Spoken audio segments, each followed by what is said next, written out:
आज मुंबई में दोपहर 1 बजे महाराष्ट्र बीजेपी की बैठक है, जिसमें लोकसभा चुनाव के खराब प्रदर्शन को लेकर चर्चा होगी। साथ ही विधान परिषद चुनाव को लेकर भी बातचीत होगी। इस बैठक में सभी विधायकों को भी बुलाया गया है। महाराष्ट्र में बीजेपी के खराब प्रदर्शन पर डिप्टी सीएम देवेंद्र फडणवीस ने जिम्मेदारी लेते हुए इस्तीफे की पेशकश की, लेकिन इस बीच सूत्रों के हवाले से बड़ी खबर आ रही है कि उन्हें दिल्ली पहुंचकर अमित शाह से मुलाकात में भी अपने इस्तीफे की बात की, लेकिन बीजेपी आलाकमान ने उन्हें अभी पद पर रहने के लिए कहा है।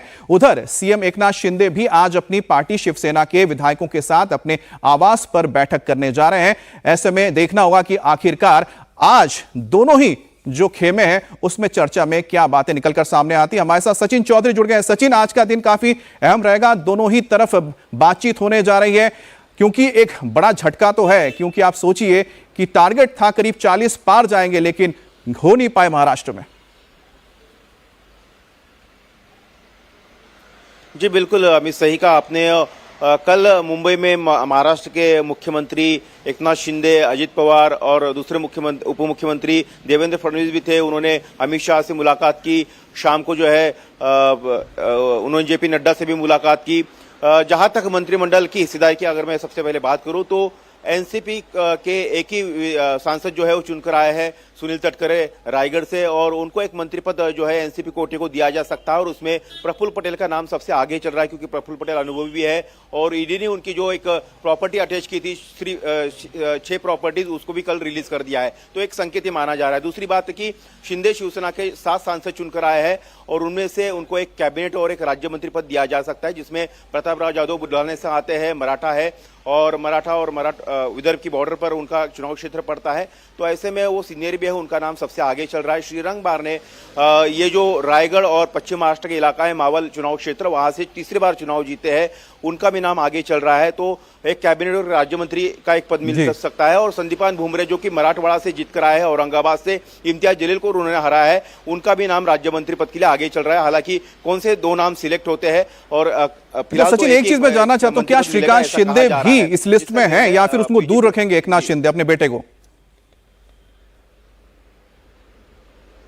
जी देखिए, परसों मुंबई में जो बैठक हुई थी दिल्ली निकलने से पहले शिवसेना के सांसदों की, उस बैठक में और कल मुख्यमंत्री के उपस्थिति में जो सांसदों की बैठक हुई थी उनके निवास पर दिल्ली में यहाँ पर, तो वहां पर भी सभी सांसदों ने ये कहा था कि श्रीकांत शिंदे जो कि युवा है और उनको मंत्री पद का मौका दिया जाए, उनको मंत्री बनाया जाए। लेकिन श्रीकांत शिंदे ने खुद ये कहा कि मेरे से सीनियर पार्टी में कुछ सांसद हैं और उनका ये हक बनता है, इसलिए उनको पहले मंत्री बनाया जाए, उनको मंत्री पद की कोई लालसा नहीं है। तो श्रीकांत शिंदे ने मंत्री पद जो है वो इच्छा अपनी खारिज कर दी है। उन्होंने कहा है कि भले आप लोगों की मांग है कि मैं मंत्री बनूं, लेकिन मुझे लगता है कि पार्टी में जो सीनियर नेता है उनको कहीं नाराज नहीं करना चाहिए और उनका हक बनता है, इसलिए उनको मंत्री बनाना चाहिए। तो श्रीकांत शिंदे ने मंत्री पद लेने से नाराज कर दिया है। ये मेरी पक्की खबर है, आपको बता दूं। अच्छा सचिन, एक और चीज, क्योंकि इसी साल अक्टूबर में चुनाव होने जा रहे हैं महाराष्ट्र में, उसके मद्देनजर भी कितना अहम हो जाता है इन चुनाव का रिजल्ट और साथ ही साथ जो आगे बैठकें होंगी।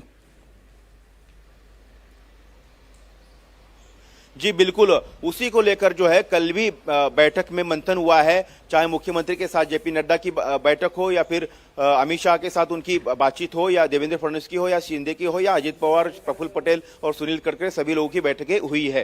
तो इसमें मंत्रिमंडल में हिस्सेदारी के साथ साथ महाराष्ट्र में जो आने वाले विधानसभा चुनाव है 4 महीने के बाद, उसको लेकर भी तैयारी हुई। देवेंद्र फडणवीस ने अपनी रिपोर्ट दी है और उसमें उन्होंने कहा है कि वो महाराष्ट्र का अगर नेतृत्व करना चाहते हैं, बने रहना चाहते हैं। अमित शाह ने उन्हें कहा है कि आप बने रहिए, कोई पद की इस्तीफा देने की जरूरत नहीं है। तो देवेंद्र फडणवीस ने अपनी रिपोर्ट भी दी है कि किस तरह से महाराष्ट्र में चुनाव में जाना है। जाहिर सी बात है, पार्टी की ओर से कहा गया देवेंद्र फडणवीस फिलहाल अपने पद पर बने रहे हैं। साथ ही साथ जब वो नागपुर गए थे, उनके साथ जो आरएसएस के पदाधिकारी है उन्होंने भी मुलाकात की थी, इस दौरान भी उनकी चर्चा हुई है।